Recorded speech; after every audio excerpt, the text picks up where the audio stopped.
This program is brought to you by the National Association of Insurance and Financial Advisors, promoting political advocacy, education, and the ethical conduct of its members nationwide.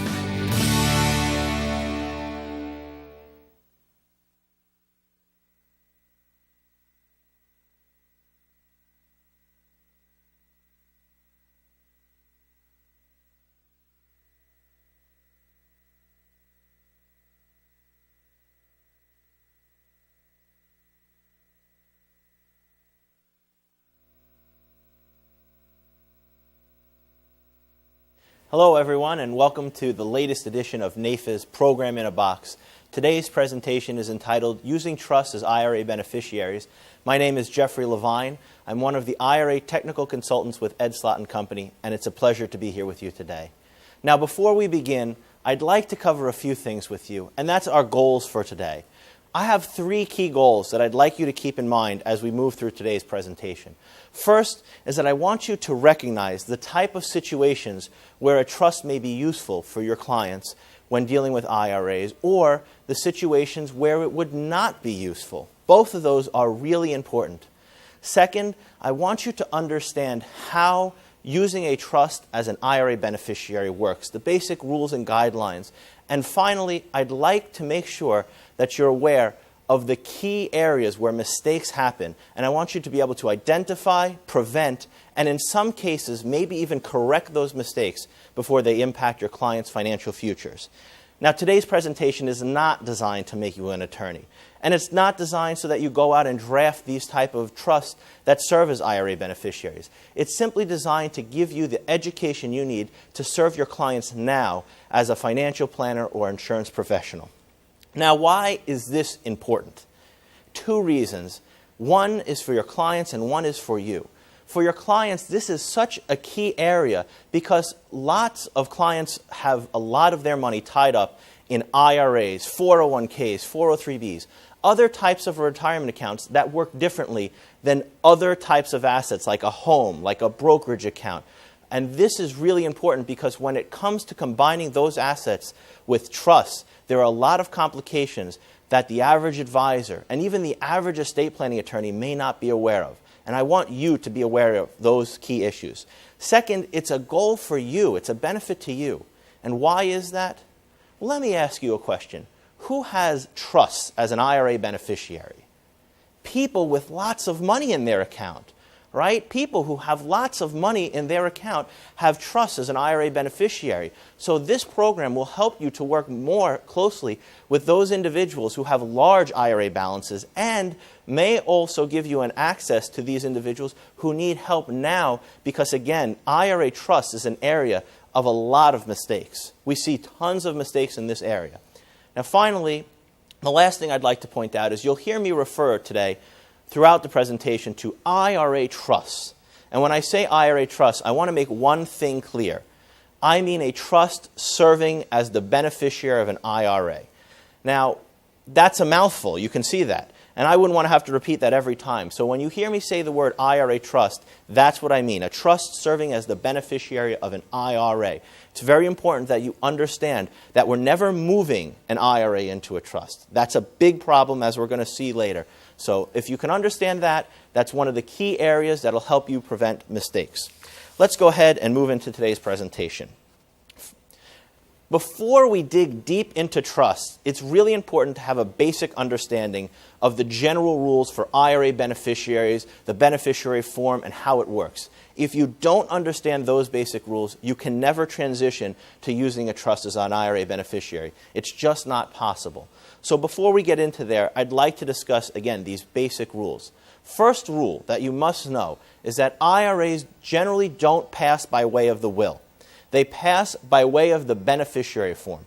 The only way it's going to pass by way of someone's will is if you fail to name a beneficiary or if for some reason you name the estate as the beneficiary of an IRA. This is key. Having a beneficiary form is a great benefit because it allows you to avoid probate, which is a time and expense after death. Having the beneficiary form will avoid this. In addition, in absence of a named beneficiary, you want to go ahead and look at the custodial document where that client's IRA or the plan document where that client's 401k or 403b is housed.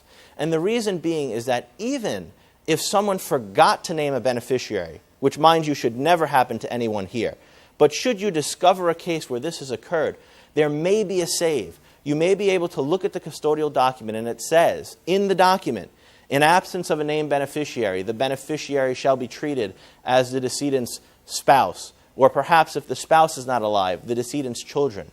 Well, that is a save because it means you can have a designated beneficiary still, which is key.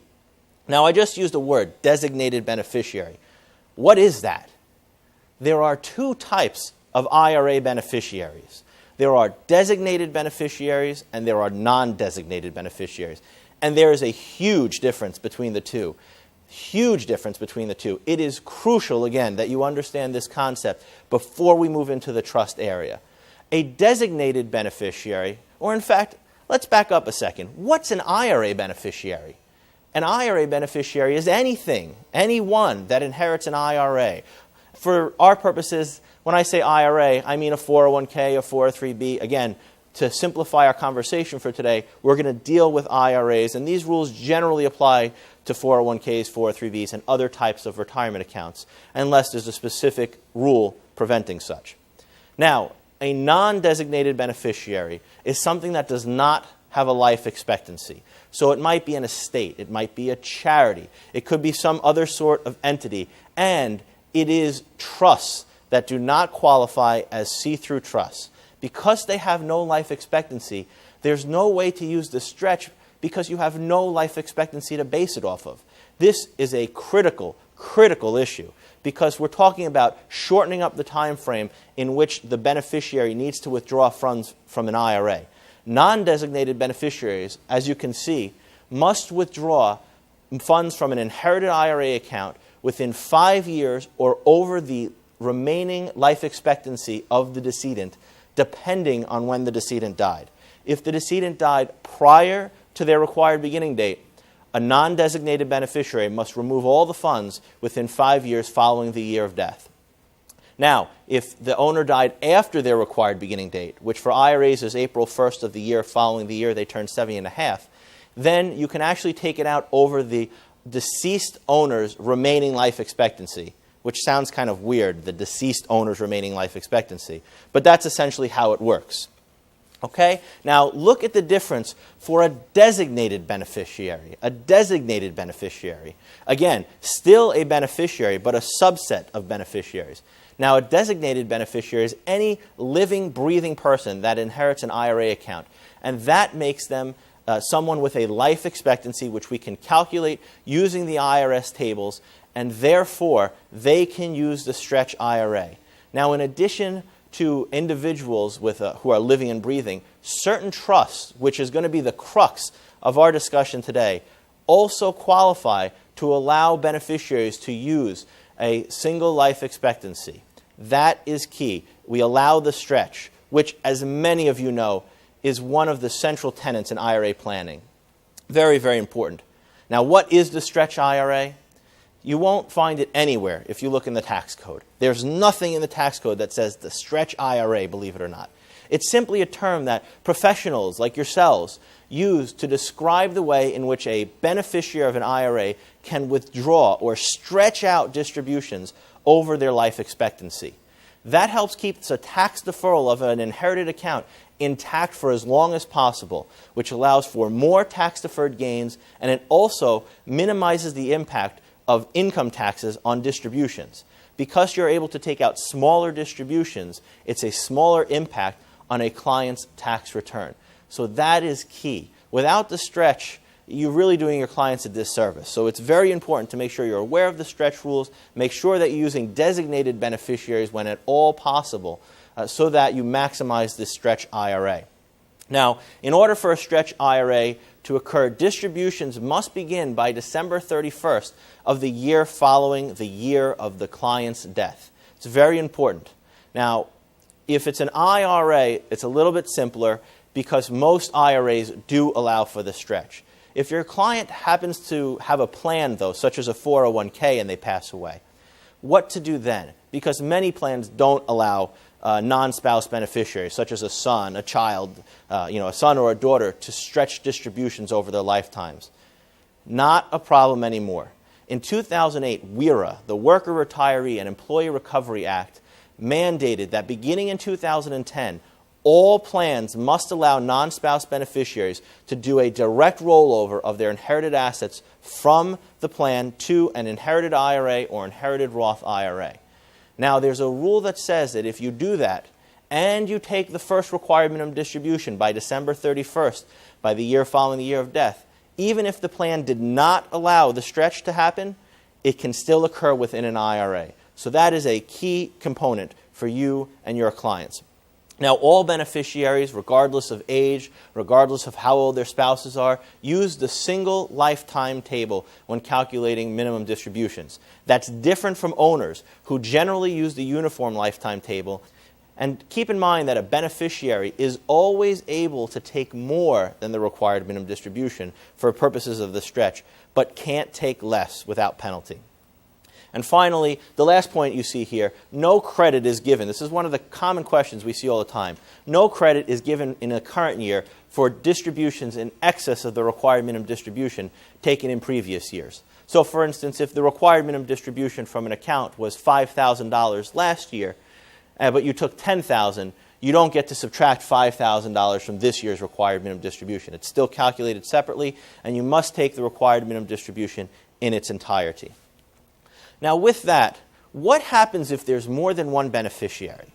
Well, the general rules is if all beneficiaries are designated beneficiaries, then you can use the age of the oldest beneficiary to calculate required minimum distributions.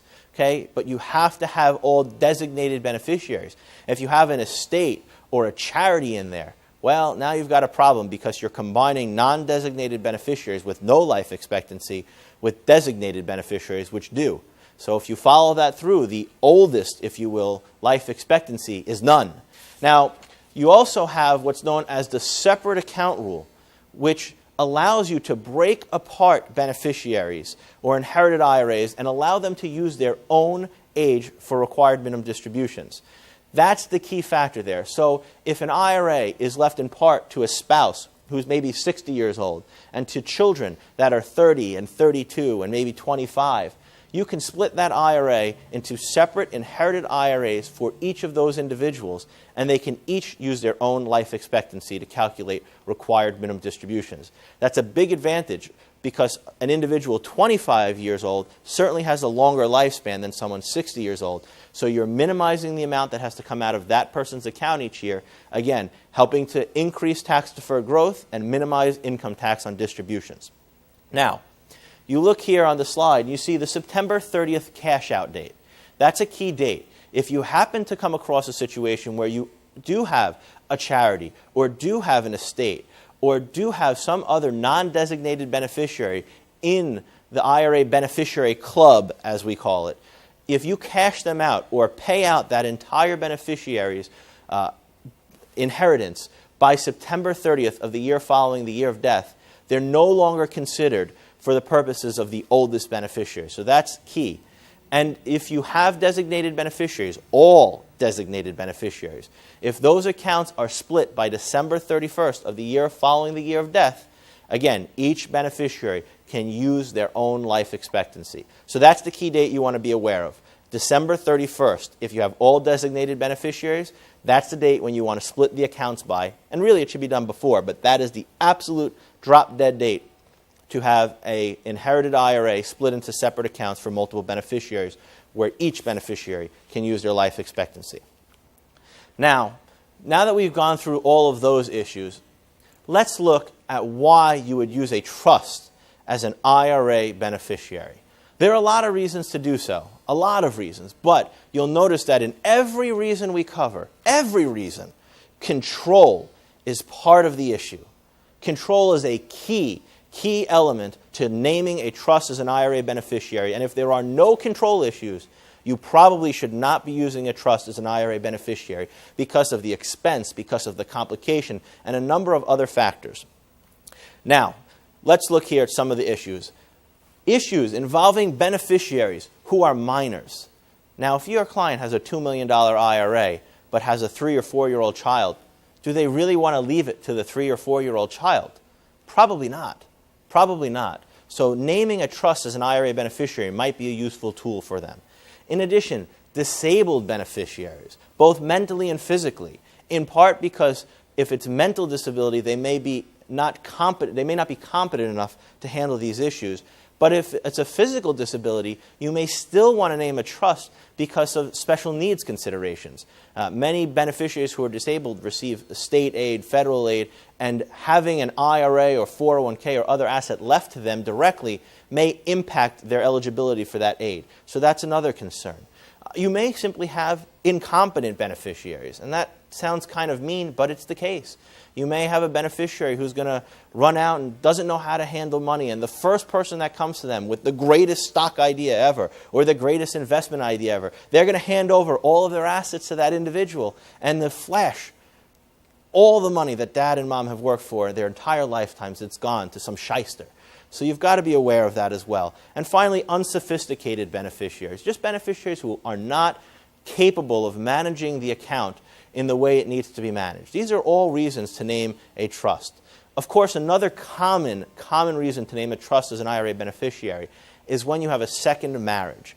These are commonly referred to as Q-tip trusts, and we're going to cover these a little bit more later, so I don't want to touch too much on it at this point. But the common concern here is that, well, if I leave my IRA to my spouse, who is the second spouse, I really want it to go to my children after she's gone. But if I leave it to her directly, she can name whoever she wants on the beneficiary form. Well, that's a concern. The only way around that, in general, is with a Q-tip trust. So just be aware of that as well. Now, some other reasons you might want to name a trust. Cases where you want to force a beneficiary to stretch distributions. You heard me say earlier, and again, the foundation now coming into play, that a beneficiary who's stretching distributions can always take more, but not less than the required minimum distribution. Well, maybe mom and dad don't want them to take more. They just want them. They want to force the stretch. The only way to do that is with a trust. That's the only way to get the stretch for sure. Okay, so that is a key concern. If mom and dad want to force that stretch for as long as possible and make Junior take out those inherited IRA distributions over their life expectancy, you must use a trust. Also, planning to help avoid estate taxes, both on the federal and state estate tax side. That's a reason you may consider a trust, but if you'll note, you see a little star up there on the screen. Well, the reason there's a star there is because although this is a reason you may consider a trust, you can actually do the same type of planning without an IRA trust, and we'll get into that later. But this is simply involving a disclaimer. A disclaimer can be used to execute the same type of tax planning, but there's a control issue there. Again, coming back to control. Situations where creditor protection may be an issue, you probably want to leave it to a trust. Clients who are concerned about the beneficiary's spouse. If you ask clients, are you concerned about your child squandering your wealth away once you're gone? A lot of times they'll look you in the eye and say, no, but I'm scared to death of their spouse. Well, that is a key concern here. Because if you leave it directly to your son or your daughter, well, if they can access it, there's a good chance that their spouse can access it. And in addition, whether it's formal or not, if they take the money out of a trust, they can just give it to their spouse. So you may want to have a trust with an independent trustee who has a little bit more control over these things. It also helps in the case of a divorce. You may be able to keep assets separately. And finally, plans that involve charitable trusts, like a charitable remainder trust. That's something you might want to consider as well. Now, why would you not want to name a trust as an IRA beneficiary? And this is equally as important as naming a trust as an IRA beneficiary. In fact, if you recall, this is the very first goal we set today at the beginning of our presentation of when to and when not to name a trust as an IRA beneficiary. Now, one reason you never want to name a trust as an IRA beneficiary is to save money on income taxes. Look at the slide. In 2012, an individual or a joint filer doesn't reach the top federal income tax rate until they have over $388,000 of taxable income. That is a lot of income. Now, in comparison, in 2012, a trust reaches the top federal income tax rate at just $11,650. That's a big difference. That means that if you have an IRA that is left to a trust and the required minimum distribution is greater than that amount, just $12,000 for instance, and all of that distribution is held within the trust, it's going to be taxed at the highest federal income tax rate. That's a key concern here for us. Now, another reason you'd want to avoid naming a trust as a beneficiary is to save money on estate taxes. Now, you might recall I had this in a previous slide as a reason to consider using a trust as an IRA beneficiary. It's kind of both. And again, it goes back to the reason that I pointed out to you before. You can use a trust to accomplish this goal, but you can also do effective estate tax planning through disclaimer planning that doesn't involve a trust. So that is why you see it on both charts, or both slides, if you were. And finally, believe it or not, this might be the most common answer you get when you ask a client, why do you have a trust named as a beneficiary? And they'll look at you and say, my attorney told me so. And that is not a good reason. It doesn't mean the attorney's wrong. It doesn't mean that the planning strategy is wrong. It doesn't mean the attorney's just trying to suck them into another trust. But it just means that that reason on its own is not good enough. The client should be aware of the true reason why they have an IRA trust. Okay? And it goes back to one of the items we've listed on the previous slides. Now, let's begin to look at goal 2 for today. Understanding the basic rules of IRA trust, how they work, how they function. See-through trust. That's a term that you're going to see here and hear me use throughout the rest of the presentation. See-through trust, sometimes you might hear it referred to as a look-through trust. Same thing.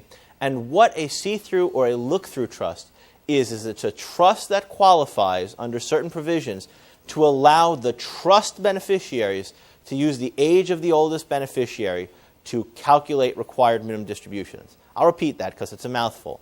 It's a trust that allows the trust beneficiaries to use the age of the oldest trust beneficiary to calculate required minimum distributions.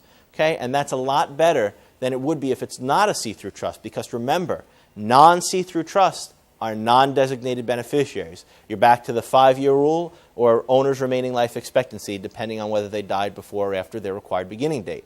It's a key issue. Now, a key point for you to know with trust. There is no separate account treatment for trust beneficiaries. None. You'll recall we talked about that December 31st date for the year after the year of death where accounts can be split. Again, serving as the foundation for our discussion now. You cannot split accounts like that within a trust. So if you name the John Smith Trust as the beneficiary of your IRA, the oldest applicable trust beneficiary of the John Smith Trust will be used to calculate required minimum distributions for all trust beneficiaries of the John Smith Trust. That's just the way it works. And in order to be a see-through trust, a trust has to hit certain requirements. And let's put those up here on the board for you. This is found right there in the regulation. And the reason I've put this regulation here for you is because you'll get the question a lot. Where does it say that? Well, you can turn to your client or the attorney or the accountant and say, oh, simple. It's 1.401A9-4A5. You got it right there in front of you. And the 4 requirements for a see-through trust under that provision of the regulations are, it must be valid under state law. It must be irrevocable at death. Okay, irrevocable at death. The trust beneficiaries have to be identifiable. And finally, a documentation requirement. A copy of the trust must be delivered to the account custodian or plan provider by October 31st of the year following the year of death. That is very important. It must meet all 4 of those criteria in order to become a see-through trust.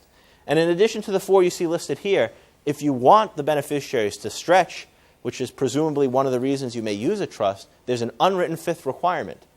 You've got to have designated beneficiaries named within the trust. Even if they're identifiable, what if you identify a charity as the beneficiary of a trust? A charity has no life expectancy, so now, again, you're back to the 5-year rule or remaining life expectancy. You've got to be aware of these things. These are the things that we see all the time that blow up otherwise perfectly good trusts. So very, very important. Now let's go ahead and talk about the life cycle of an IRA trust. Or essentially, if you want to think of it, the steps in an IRA trust life from birth to death of the trust.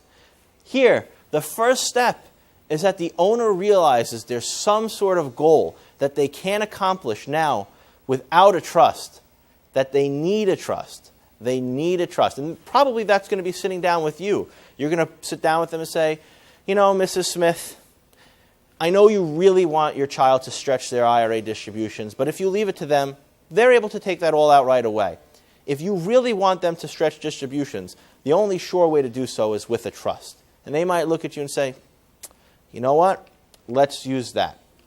That is step one. You've determined a need. Step two, the trust is drafted by a qualified estate planning attorney, and it's very important that the attorney has knowledge both of estate planning as well as IRA and inherited IRA issues. Very, very important. There are a lot of estate planning attorneys who are wonderful estate planning attorneys, but may not have the expertise in the IRA and inherited IRA area as well that is needed when drafting trusts that are left to an IRA.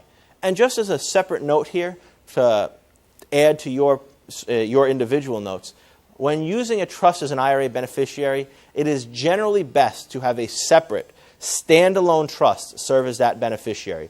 So you typically don't want to add it to another trust that's inheriting, say, the house or dad's stock account, because there's just a lot of differences between the way the assets are treated.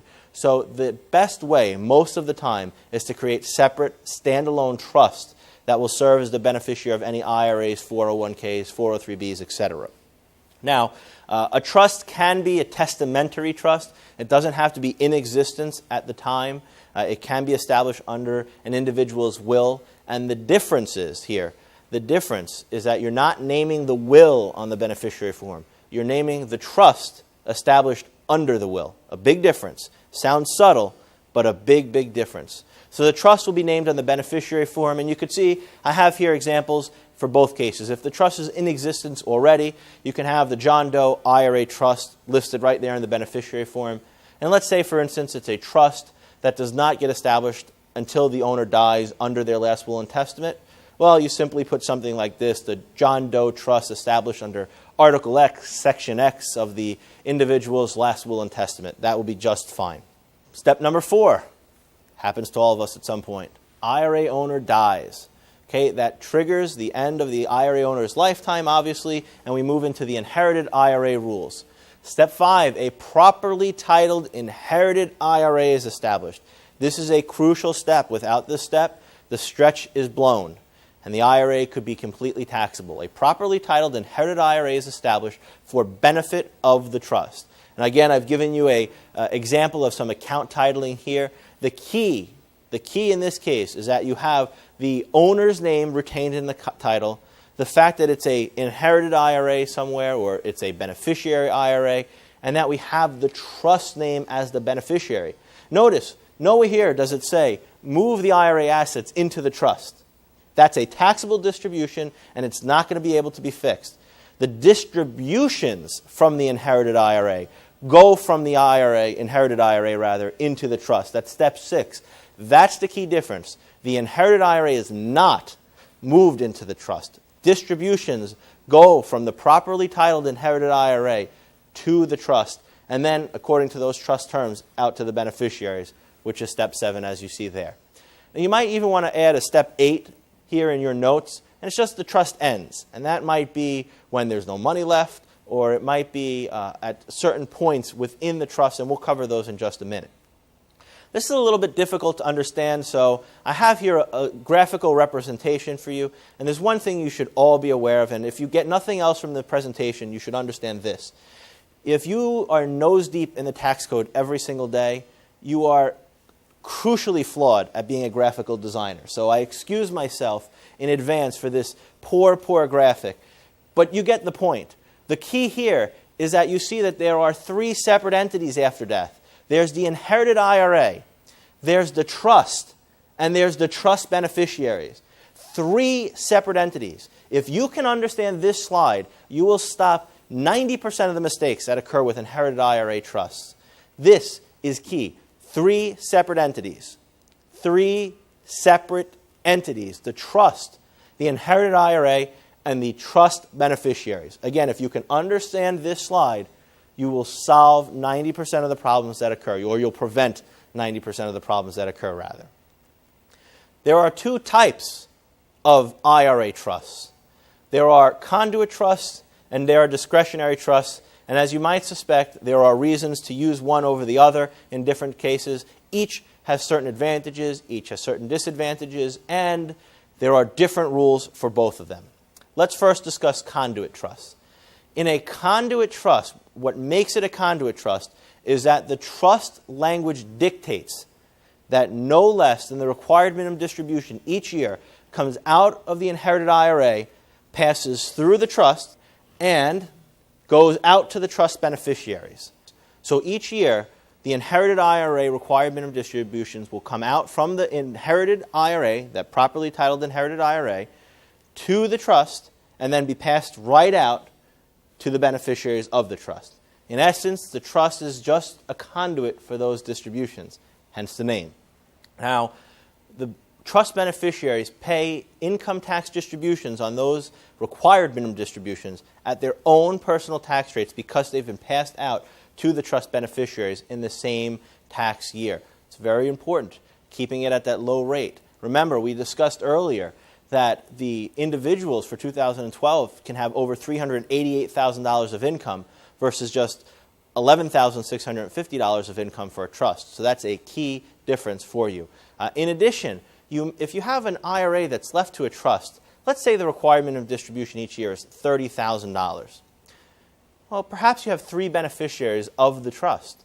That means that only $10,000 is going out to each of those beneficiaries if they're all equal shares of the trust, versus $30,000 that would be going to one entity if it was left in the trust. Okay, so that is doubly beneficial. You're breaking apart those distributions to smaller amounts, and they're being taxed at the individual's rates or their joint rates if they're married versus the trust tax rates. And another key fact that you should be aware of with regards to conduit trusts is that you only look at the current beneficiaries to determine the age of the oldest beneficiary for life expectancy purposes. Okay, that's a big advantage, as we'll see, over discretionary trusts. Now, speaking of advantages and disadvantages, the advantages you want to be aware of with regards to a conduit trust over a discretionary trust are that it's potentially more tax efficient because, again, distributions being passed out to the beneficiaries at their own rates versus the trust tax rates, and any remainder beneficiary can be used without ruining the stretch. So what do I mean by that?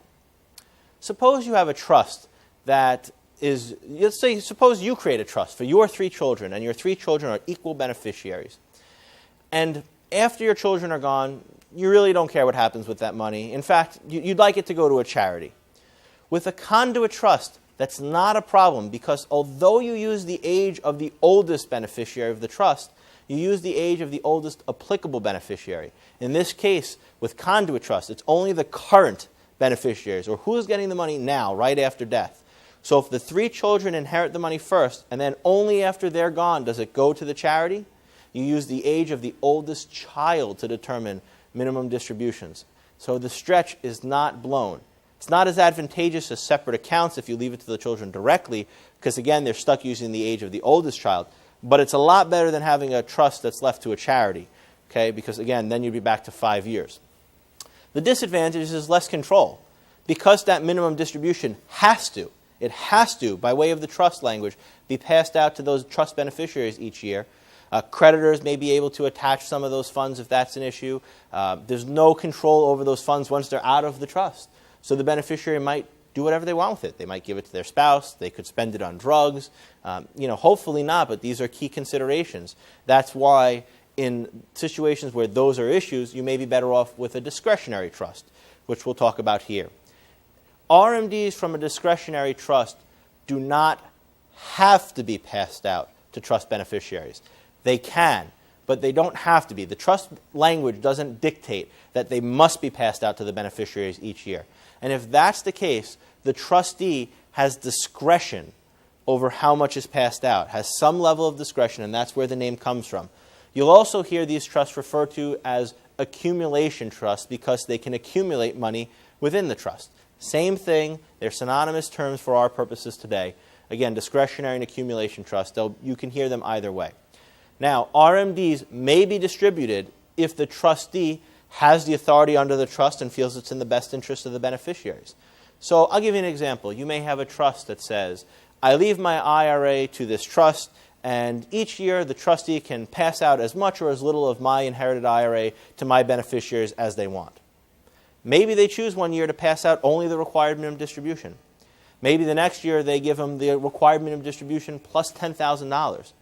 And maybe the third year they say, you know what, you didn't spend your money wisely last year. I'm going to take the RMD from the properly titled inherited IRA, and I'm going to leave it in the trust this year. You get nothing. Well, that would be acceptable under those trust languages. You've taken the required minimum distribution from the inherited IRA each year, and the trustee has discretion over how much of that money then goes out to the beneficiaries. Okay, so that is still a discretionary trust, even though the RMD went out the first 2 years. Now, distributions from an inherited IRA that are not passed out to trust beneficiaries within the same tax year are taxable to the trust at trust tax rates. Generally speaking, we want to avoid that, right, because of the higher income tax that we're going to have to pay on that. In addition, there is a slight rule here you want to be aware of. It's that distributions that are passed out from the trust within the first 65 days of the following year can be treated as if they were passed out the year before. And the reason that's important is, let's say, for whatever reason, the trustee didn't take the required minimum distribution until December 31st. Well, how in the world are they going to get the money from the inherited IRA, put it in the trust checking account, write the checks out all on the same day? It's just not going to happen. So to get around this, there's a rule that says if it's distributed within the first 65 days of the following year, it can still be treated as distributed the previous year and hopefully taxable at the beneficiary's own income tax rates. And finally, all current and future beneficiaries. And in fact, I'm going to ask you to do something here if you're taking notes. Instead of writing all current and potential beneficiaries, I'm going to ask you to get rid of current and potential and just write all beneficiaries. Every single possible beneficiary of this trust must be looked at when determining the age to use for the oldest life expectancy when calculating required minimum distributions. That means who's getting the money now, current beneficiaries. It means who's going to get the money when they're gone, remainder men or remainder beneficiaries. Now, the advantages of a discretionary trust are that you have greater control over the trust assets. And that's important when we're dealing with things like creditors or ex-spouses. If a trust beneficiary can get their hands on the money, most likely those around them can as well. So if control is an issue, you may want to name a discretionary trust because it could potentially give that trustee a greater say over when the trust beneficiaries get those funds. There are some key disadvantages, though, we have to be aware of, and these are major disadvantages to the discretionary trust, which is why, if at all possible, we generally prefer to use Conduit Trust. First, there's a greater potential for conflict. You have the possibility of now a trustee determining how much money a trust beneficiary will get completely. So if the trustee doesn't like the trust beneficiary, maybe, depending on the trust language, that trust beneficiary will never get anything. That could certainly lead to conflict, as I'm sure you can imagine. In addition, distributions may be taxed at those trust tax rates. We've covered this a lot, so we'll move on. But again, key disadvantage. And finally, non-designated beneficiary remaindermen will blow the stretch. That's the big one. And I'm going to give you an example. And if you look at a lot of IRA trusts, you might be able to save a number of your clients right now from this potential nightmare scenario. A lot of clients that have discretionary trusts might have language something like this.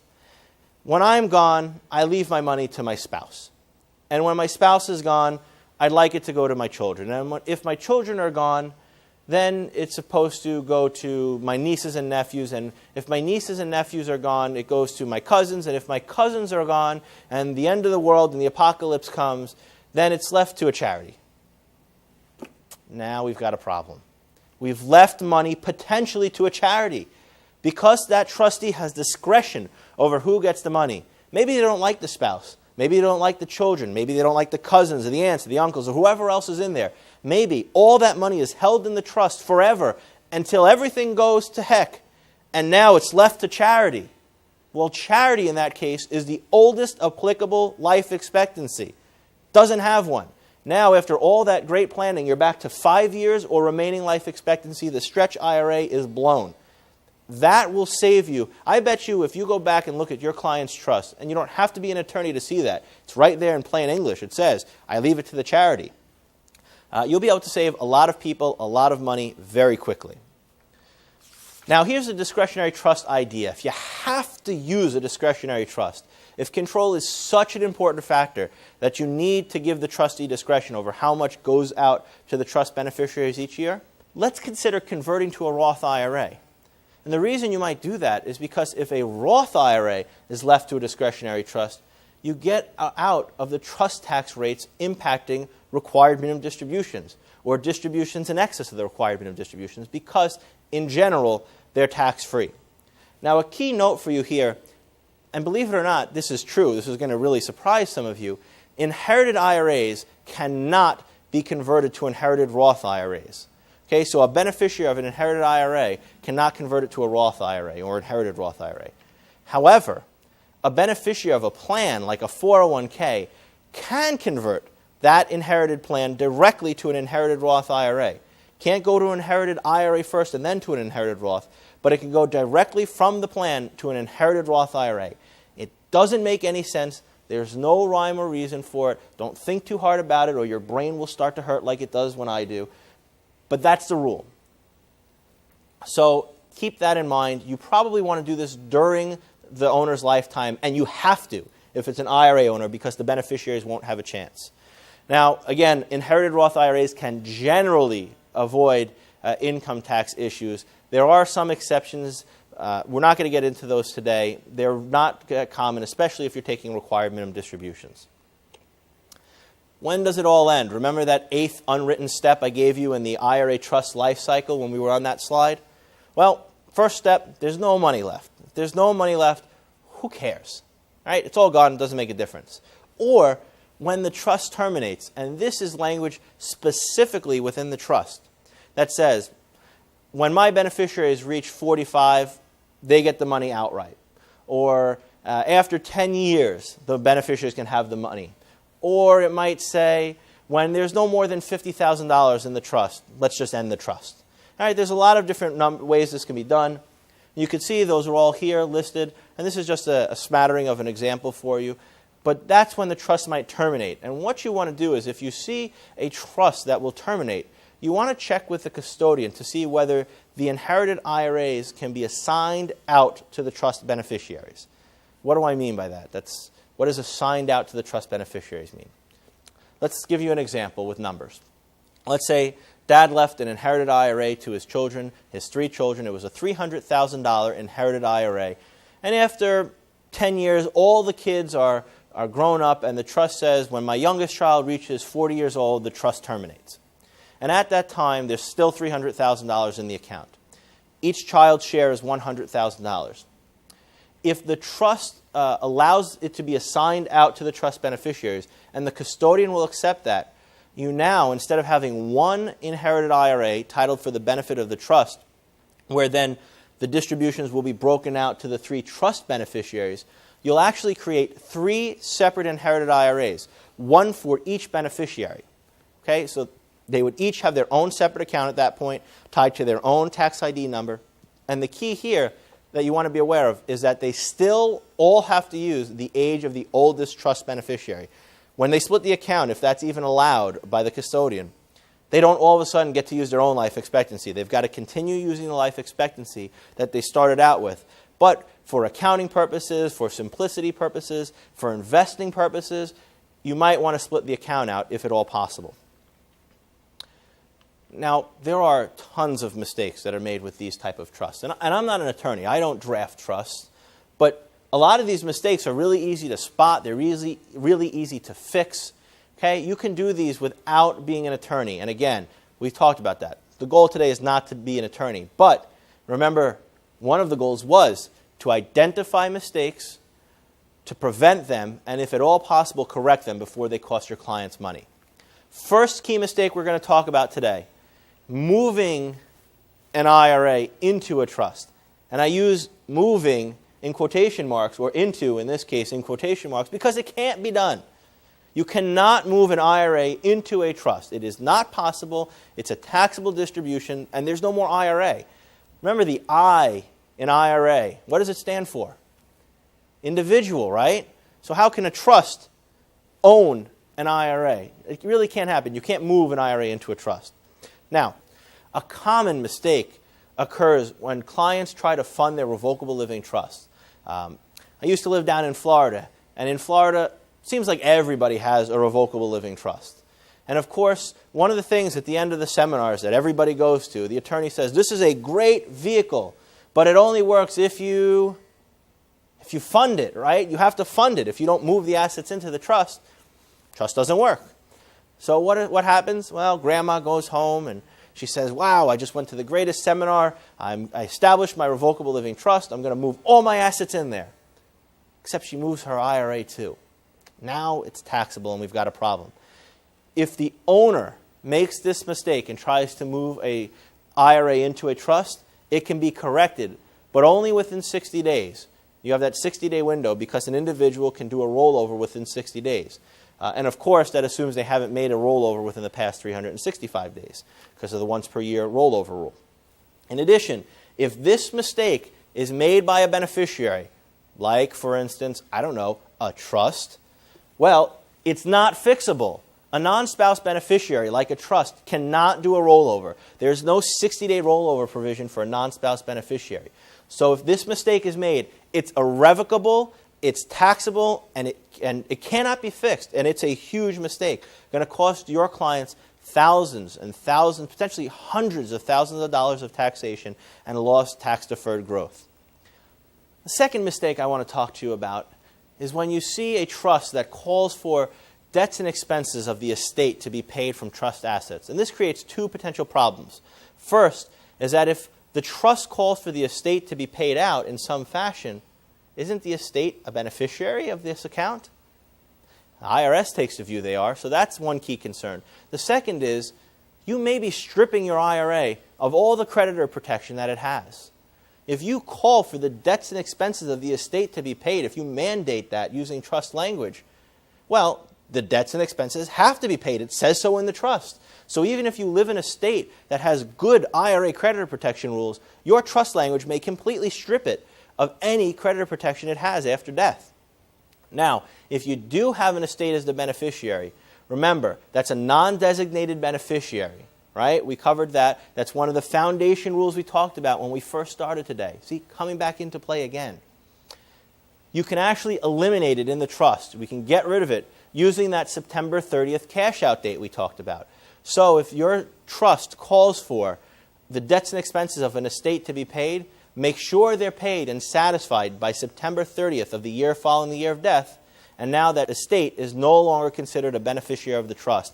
And you can see I've given you a couple of private letter rulings where that was ruled on by the IRS. So what if you want your IRA to be used to pay your debts and expenses of your estate? Maybe you have no other assets. Maybe for whatever reason you have a client with $5 million in an IRA. They rent a house, so they don't have a house. They don't have any real property what to speak of. It's just this $5 million IRA, just to make an example and a point here. How would you go about doing that? Because obviously they have no other money to pay their debts. You could do it one of two ways, really. I certainly wouldn't say shall be paid, because again, you run into potential creditor protection issues there. You could say may be paid, but really the best thing to do might be just to say silent, not to say anything. Let your trustee of the trust figure out that you have debts and expenses and let them take a distribution and pay for it. You don't have to put that explicitly in writing, perhaps. So that's something you might want to consider. And finally, I do want you to understand the difference between trust expenses and estate expenses. After I give this presentation, a lot of times I'll get a call about a week later and say, I got one. They're all excited and say, it says that the trustee fees can be paid each year from this trust account. That's going to blow the stretch, right? No, because it's a trust expense, not an estate expense. If it says something like the funeral expenses, that's an estate expense, not a trust expense. An ongoing trust expense like trustees' fees, like a tax return for the trust, that's not going to impact or treat the estate as being a beneficiary. So just be aware of the difference between the two. Mistake number 3 is not understanding what constitutes trust income. With a lot of assets, it's really easy to think about what's income and what's principal. But with an inherited IRA, what's income and what's principal? You might be confused by that and say, well, that seems to be easy to me. If the inherited IRA has interest or dividends, that's income. Not necessarily. Okay? You have to look at the required minimum distributions. Now imagine this scenario. Your client has $100,000 and they go to Bank X. And Bank X is offering a 50-year CD paying 5%. And they put this $100,000 in, and every year they get their $5,000 of interest, every single year. At the end of 50 years, how much is left in the account? $100,000, right? It's what they started with. Well, suppose the situation was an inherited IRA, and they put $100,000 into the inherited IRA. At the end of 50 years, what's left in that account? Probably nothing, right? Because 50 years is a long time. If you have a beneficiary that has a life expectancy of less than 50 years when they inherit, the account's emptied. So the concept of income and principal that exists with other types of accounts don't necessarily exist with inherited IRAs. And there's a number of ways that income and principal can be determined, and it depends on state law. One way is using the Uniform Principal and Income Act. And this is a law that has been established in north of 40 states right now. So you've got to be careful and making sure you're aware of your own state law. But essentially what the Uniform Principal and Income Act states is that a required minimum distribution is considered to consist of 90% principal, and 10% income. Now, where do you get into problems with this? Where does this become a situation? Imagine you have a large IRA. Hopefully you do. And you want to leave it to your spouse. And when your spouse is no longer here, you want to leave it to your children. But during your spouse's lifetime, you really only want them to get the income from the account. You might say, I leave in trust this IRA, and during my spouse's lifetime, she'll get the income, and when she's no longer here, it will go to my children.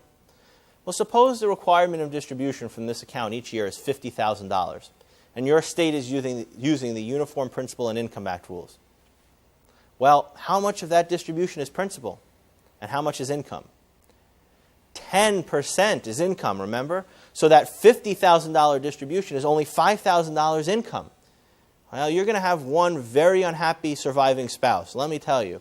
She's expecting to receive $50,000, and yet she gets $5,000. That's a big problem. It's all because it goes back to the Uniform Principal and Income Act. The word income was used in the trust. Now, if that trust had said, I leave the required minimum distributions to my wife each year, and then the rest goes to my children, that would have been a lot better. So we like to see the word required minimum distributions instead of income many times with a trust. You also may have what's known as the unit trust concept, and you might be able to elect this in your state. And basically what that says, it says 3%, 4%, 5%, and for IRS purposes, it has to be within those guidelines, 3 to 5%, of the IRA assets, or the inherited IRA assets, are considered to be income each year. Okay, that's another easy way to determine what's income and what's principal. But again, you've got to see if that law is applicable in your state. So be aware of that. Look at your client's trust. See, does it say income, or does it say required minimum distributions? That's a real quick way you may be able to identify an error. And of course, an attorney can draft around these issues using specific language within the trust. For instance, they might say, for the purpose of this trust, income shall be defined as X, Y, and Z. It's one way around it. Now, there's unique problems when using certain types of trusts, like a Q-tip trust. And you recall that we discussed this earlier today, in that Q-tip trusts are used primarily when you have a second marriage and you want your children to inherit the assets after your surviving spouse uses them during their lifetime.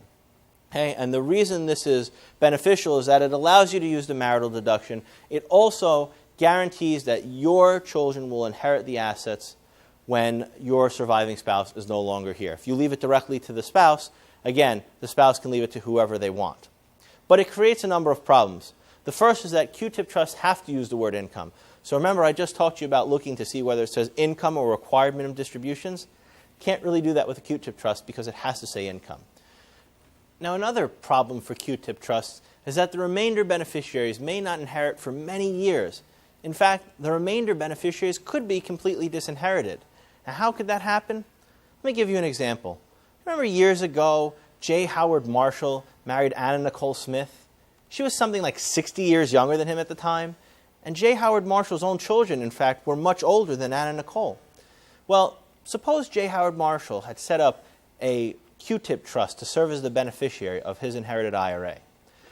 During Anna Nicole's lifetime, she would have received all the income from the trust, and finally, after her death, it would have passed to J. Howard Marshall's children. Except remember, she was much younger than his children. How would he know that she was going to have the untimely death she did? She could have lived 60, 70 years, and by that time, J. Howard Marshall's children would have been long deceased. So that's one of the problems with a Q-tip trust, and that's why, if at all possible, we would like to look for other scenarios. And in fact, that's mistake number 4. Not looking for other scenarios with regards to IRA trusts. And there are a couple reasons or a couple ways you can look for alternate scenarios depending on the reasoning for picking the trust in the first place. For instance, what if you have a young child? Remember, a minor was one of those reasons we might consider using a trust as an IRA beneficiary. Well, what if it's a $20,000 IRA? Do you really want to go and establish a trust for a $20,000 IRA? Maybe split between 2 or 3 children? Probably not. Maybe you just don't have the funds to do so, or maybe you're only concerned until they hit the age of majority, which in some states is 18, in some states is 21. And after that, your personal view is once they're an adult, or an adult under the law, then whatever they do with the money is their own. Well, if that's the case, you might want to consider using an UGMA or an UTMA account. That's a Uniform Gift to Minor, Uniform Transfers to Minor account. In your, see what applies in your state. And that could help you. In that case, it would allow a custodian to watch over the funds until the child turns 18 or 21, again, depending on what it is in your state. And then at that time, the child would have access to all the funds in the inherited IRA, but only at that point. So that may be one way around it. Item number 2, can disclaimer planning be used to avoid estate taxes? It's cheaper, it's easier than using a trust, and it can many times accomplish the exact same goals. Okay, so that's something else to consider. And finally, Q-tip trust, what we just talked about. 2 things to consider there. Can you split the IRA? In other words, if you have $1 million IRA, can you leave $500,000 directly to your surviving spouse and $500,000 directly to your children? If that's not enough money, one thing you consider doing, or you can consider doing rather, is drawing down some of the IRA assets during your client's lifetime to pay for life insurance. Life insurance can be left to the surviving spouse, and whatever is left in the account can go to the children. Okay? It's kind of splitting it. It gets around some of the issues. It may not accomplish everything your client wants, but in the end, it may be a better alternative. And finally, mistake number 5, which should never be a mistake that any of you make, because this one is entirely within your hands as a financial advisor, as an insurance professional. You have total control over this. Failing to keep the plan up to date. Is a trust still even needed as a beneficiary? Maybe you've got an individual who was 18 or maybe even 8 at the time the trust was drafted, but they're 38 now. Maybe they don't need the trust anymore. You know, nothing bothers me more than when I see a beneficiary form that names a trust, and the trust is set to terminate because the individual has already passed the age at which the trust was supposed to end. For instance, you might have an individual who names a trust that says, when my son turns 30 years old, the trust shall terminate and the inherited IRA can be assigned to my child. Well, if the child's 38 years old, there's no need to have that trust anymore. Simply update the beneficiary form and name the child directly. It accomplishes the same goal, but with less hassle. Is creditor protection still an issue? Are there enough other assets to fund a credit shelter trust without using an IRA assets? Perhaps you can use a home or brokerage account assets to fund the credit shelter trust and leave the IRA assets out of it to avoid the complexity. Have trust beneficiaries predeceased the owner? If they have, you've got to update the plan. In fact, anytime there's a birth, a death, a marriage, a divorce, adoption, any change in the owner's life and family around them that would impact their plan, these items should be addressed and updated. Next item on our list. Has the trust been named on the beneficiary form? Well, that sounds like a no-brainer, but believe it or not, we see all the time where people have gone through these elaborate plans and have failed to name them on the beneficiary form. How is the money getting to the trust? How does the custodian know that the trust is the beneficiary? The only way is with the beneficiary form. If you don't name the trust on the beneficiary form, it doesn't matter how great, how perfectly worded that trust is. Doesn't matter. Doesn't have any assets. Doesn't have the inherited IRA assets.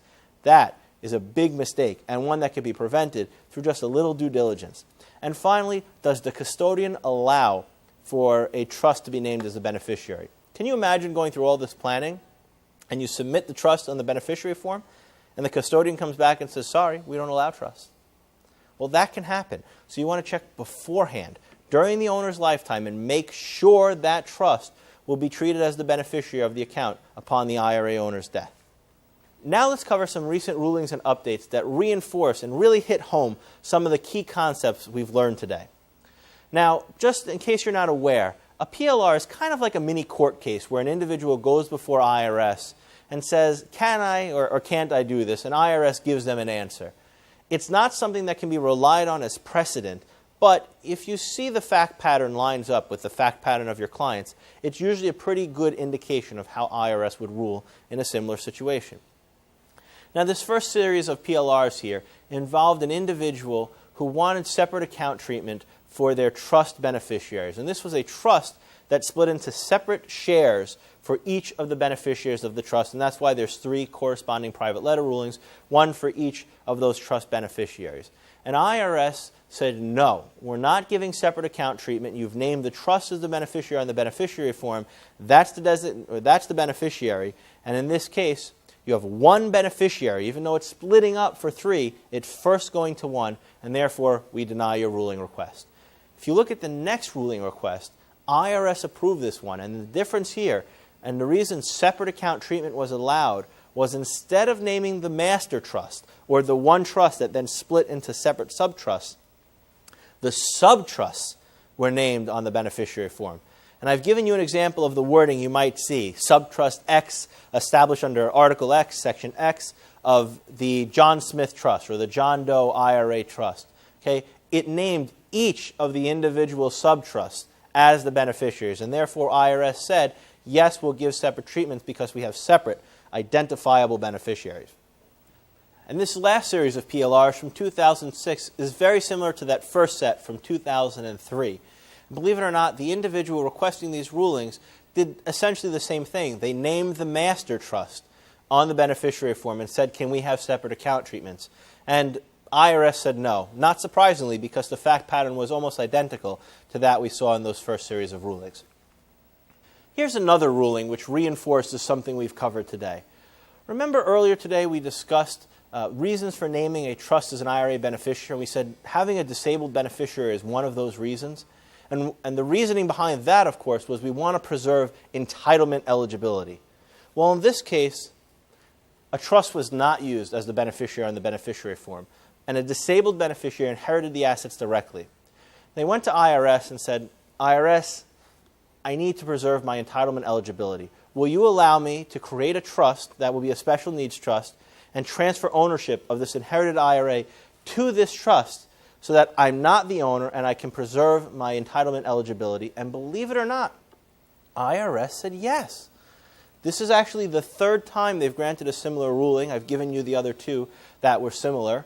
And the key thing here is that it is not the same as doing proper planning beforehand. Really, a good advisor, a good financial advisor, a good accountant, a good estate planning attorney would have sat down with this individual, the decedent in this case, and said, who are your beneficiaries? And they would have gone through the list and said, well, I have a disabled beneficiary. And someone would have said, let's create a special needs trust. Because if you think this is the same as having named the special needs trust directly on the beneficiary form, it's not. For starters, in this case, you had a $10,000 fee for IRS for the PLR. In addition to that, you've got preparation fees for the PLR. That could easily be another $10,000. On top of that, you've got the fact that it's a first-party trust. And the difference between a first-party trust and a third-party trust is essentially a third-party trust is when assets are left to a trust from somebody other than the trust beneficiary. In this case, the trust beneficiary and the grantor, the person giving the assets to the trust, are the same. So when the grantor, when the beneficiary dies, any remaining assets in the trust first have to be used to repay entitlement programs. If it had been a third-party trust, in other words, a trust left directly on the beneficiary form, that's not a problem. no entitlement programs need to be repaid. All right, that's a big difference. That could be the loss of hundreds of thousands of dollars. Now, IRS reiterated that this would only work for a beneficiary. So an account owner could not do the same thing during their lifetimes. And this is only the third time a similar ruling has been granted. So I would not do this without going for a PLR. But if you have a problem and you address this, if you have a problem and you come across it in a case similar to this, there may be a way to fix it. Remember, that was one of our goals. When possible, identify errors that can be corrected. Maybe this is one you can add to your list. The next item on our list, a trust was named as the beneficiary of an account. This was a case where bad advice was given to a trust beneficiary. In this case, a surviving spouse was the sole beneficiary of a trust, and the financial advisor said, "I'm sorry, you've got to take all the assets out and give them to the trust." That's not the case. In fact, that's completely opposite of what we said. Remember, there's three parties after death: the inherited IRA, the trust, and the trust beneficiaries. Here, that financial advisor said, no, we move the inherited IRA into the trust, or all the assets have to be distributed from that inherited IRA into the trust. Not true. And thankfully, because the spouse was the sole beneficiary of the trust, IRS allowed her to do a spousal rollover into an IRA in her own name. And it was only because she had complete and total control over those funds. And this actually follows a long line of IRS rulings that are similar. But this could have been avoided, again, without financial advisor error. Okay? That's key. And even though it was somewhat able to be fixed, it was an expensive process to do it. You know, it was at least $10,000 for the ruling. And again, preparatory fees could be at least that much. Numerous other PLRs I mentioned have been granted similar. And what you'll see that is common throughout all of these rulings is that a spouse has complete dominion and control. It means they have total access to the funds. And a lot of times, you'll see a trust that's named as the beneficiary, and it's fine, and no bad advice has been given, but the spouse doesn't want to be the beneficiary of the trust. They just want to have it in their own name. And so they want to do a rollover. And IRS has granted many of these rulings, but each of these rulings costs money to go for, and can be completely avoided with just a little foresight and planning. For instance, beneficiary form planning. Why not name the spouse as the primary beneficiary and the trust as the contingent? Or flip-flop it. Name the trust as the primary beneficiary and the spouse as the contingent beneficiary. Then, using a simple disclaimer, you can get the assets to whoever the spouse wants it to go to. Okay? And that doesn't cost anything. That's a lot better planning than having to go for an expensive private letter ruling. This next private letter ruling shows you what happens when a spouse does not have total control over the funds. Here, a spouse wanted to do a rollover into an IRA in her own name, similar to the PLR we just discussed in the last slide and those long line of rulings. But in this case, the trust said the spouse can withdraw funds for her maintenance support, her health maintenance and support, which is a common provision in many trusts. Well, withdrawing money for health maintenance and support is not unfettered access. It has to be for health maintenance and support. So because the spouse in this case did not have complete and total control over the funds in the trust as the beneficiary of that trust, she was not allowed to make a rollover of the inherited IRA assets into an inherited IRA set up in her name instead of the trust. So it had to be left in the trust. That was a ruling that was denied. And finally, I'd like to discuss this PLR that came out in 2012. And this is a great ruling for us to finish up with today because it really brings together a lot of the elements that we've discussed so far. For instance, this trust was the beneficiary of a decedent's IRA, and it was a see-through trust. Remember, that means it met those four provisions: valid under state law, irrevocable at death, a copy of the trust to the plan custodian or account custodian by October 31st of the year following the year of death, and the beneficiaries were identifiable. Remember, those were the four items we discussed earlier today. So it was a see-through trust. Next, this trust had multiple trust beneficiaries. It split into separate shares, a share for the spouse and a share each for the decedent's surviving children. Now, the surviving spouse's age has to be used. Remember, there are no separate shares for trusts. We covered that earlier. So the two children were forced to use the surviving spouse's age for required minimum distributions. However, in the spouse's share, she did have total control over those assets. And so she went to IRS and said, can I roll over this portion, my share, which I have total control over? And IRS said, yes, you can. But your children are still stuck using your life expectancy for their distributions. So it's a lot of the items we've covered today kind of tied into this ruling. And it's a great ruling. Again, with disclaimer planning, probably could have been avoided. Find out. Ask, do you need a trust? What do you want to have happen when you're no longer here? Does your spouse want the trust, or do they want to inherit the assets directly? And many of these problems can be solved. That pretty much concludes our time for today. But before we're finished, I'd like to leave you with some last tips that you can use to increase your knowledge and help clients immediately today. First, review the IRA trust rules we've covered. We've covered a lot of information today. Go through the rules. Try to familiarize yourself with them over time. I think it will really help you to help your clients down the road. Next, make a list of clients who currently have trusts named as their IRA beneficiaries. These are the people you should be immediately calling following this program. Get a hold of them. Look at their trust. Ask them, why do you have a trust? Is this named on your beneficiary form? All those things are things you can do immediately to make sure your clients are in the best possible financial position. Make a list of clients who may need a trust. Have a conversation with them. Talk to them about the advantages we've discussed today, the disadvantages we've discussed today, why they may or may not want to name a trust. Okay, that's another thing you can do. And learn the rules that are applicable in your state.